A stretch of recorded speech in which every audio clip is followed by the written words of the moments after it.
A dangerous wave of heat is bearing its force on the natural state as we come on air. Good afternoon, Central Arkansas. I'm Jurnee Taylor.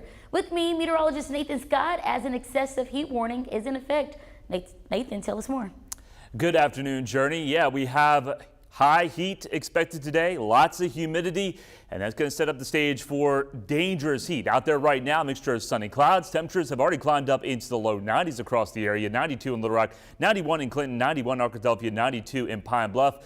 But you step outside and it feels like a rainforest out there because of all the humidity in the air. So it feels like 107 in Little Rock, feels like 106 in Arkadelphia, feels like 106 in Searcy.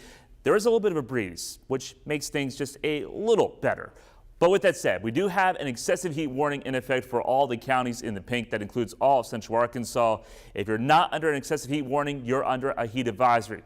So it's going to feel like 110 to as high as 115 during the peak heating of the day. For that reason, this is a THV 11 weather impact alert today on your Tuesday. And here's what you want to keep in mind. Stay cool, stay hydrated, and seek shade if you have to be outdoors. Temperatures today will flirt with 100 here in the metro, going for a high of 100 in Fort Smith. Everybody else will top out into the mid-90s. But changes are on the way. Future radar shows that, with the potential of scattered showers and storms arriving late this evening in northwest Arkansas, and the chance of showers and storms will build its way down to the south as a cold front starts to approach from the north. More on significant heat relief arriving coming up. Today, we're seeing reactions pour in hours after former President Donald Trump is officially chosen by his party to lead their ticket during this year's election. Sabrina Frenza shares her new details from Tuesday's convention and who would join Trump in the race to the Oval Office. Donald Trump emerged on the convention floor in Milwaukee last night, officially the Republican nominee for president. The bandage on his right ear, a reminder of Saturday's attempt on his life.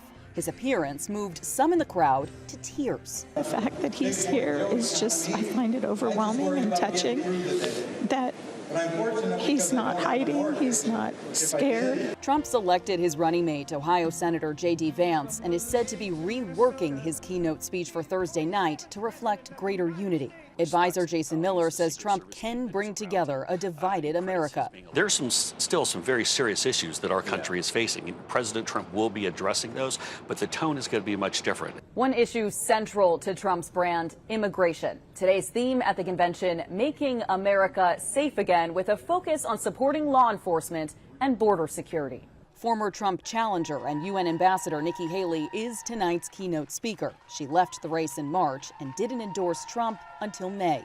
I put my priorities on a president who's going to have the backs of our allies and hold our enemies to account, who would secure the border.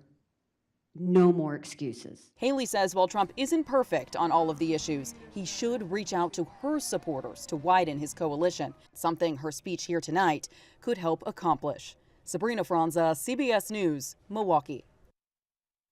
President Biden is marking his return to the campaign trail with his first televised interview since Saturday's assassination attempt on Donald Trump. Today we learned Biden will speak to the NAACP after hitting the pause on his campaign. Out of respect for the former president, Biden pulled all of his anti-Trump ads. Even still, Biden is not easing up on making his case against his likely opponent. How do you talk about the threat to democracy, which is real, when a president says things like he says? Do you just not say anything because it may incite somebody? Look, I've not engaged in that rhetoric. At this point, we're just hours away from hearing Biden unveil a new plan that aims to limit some rent increases. And this afternoon, the Arkansas Election Commission is changing the way you vote this November by issuing a permanent ban on electronic signatures. People in Arkansas have been fighting against this move for months, but yesterday, every member on the commission decided only physical signatures will be accepted on voter forms. Now, groups like Get Loud Arkansas call the new rule a disappointment. But according to the commission, their goal is to maintain an efficient election process. The rule just establishes a clear line. That's really the way we've been doing it for the last decade. And, we're trying to maintain the consistency and uniformity across the state. Those words aren't enough to satisfy voters and voter advocates who say the choice to remove electronic signature goes against what some people desire. Our elections are supposed to be representative of the people of Arkansas. And so that's what we're trying to do. We're trying to give access to people and make it easier. That should always be the goal, to keep our elections secure and accessible. And we can do both very clearly. Today, we've learned the only places that will accept e-signatures are the Office of Driver Services, State Revenue Office, and Public Assistance and Disability Agencies.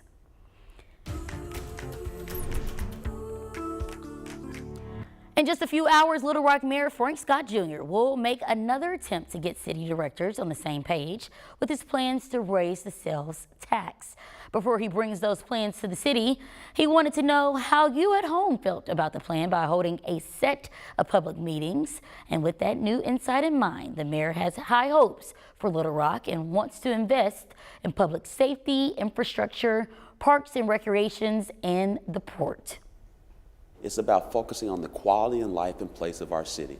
If you want to reinvest in your city and invest in our city's growth, you should vote yes. The mayor is heading into tonight's meeting with an open mind. It starts at 6 o'clock, so we'll have the newest details during our late night coverage at 10. Meanwhile, Pine Bluff is betting on a new out-of-state partnership to pour life back into the city. Before that can happen, their partner, Retail Strategies, is conducting a 90-day discovery period to learn more about the city's wants and needs before bringing in the reinforcement. You know, our process is to come in and really, you know, think of us as we become the city's broker. So the entire city of Pine Bluff is now my shopping center that I get to lease or sell, and that's the most simplistic way to think about it. The Old Pine Malls will be first to receive attention, and the firm says they're on the lookout for future development sites. This afternoon, we're confirming a family is safe after surviving a house fire last night in North Little Rock. This is video showing the house in flames is coming here soon, just hours ago near JFK Boulevard. Fire crews wasted no time getting the fire under control.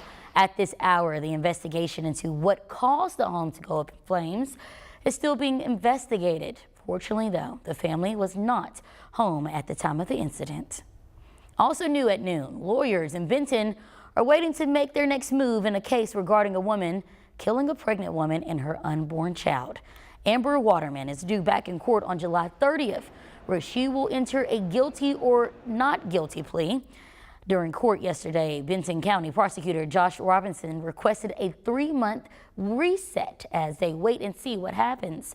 The big question still remains, though, on whether the state of Arkansas will seek the death penalty. People in Jacksonville are binding together to rid the city of senseless crime.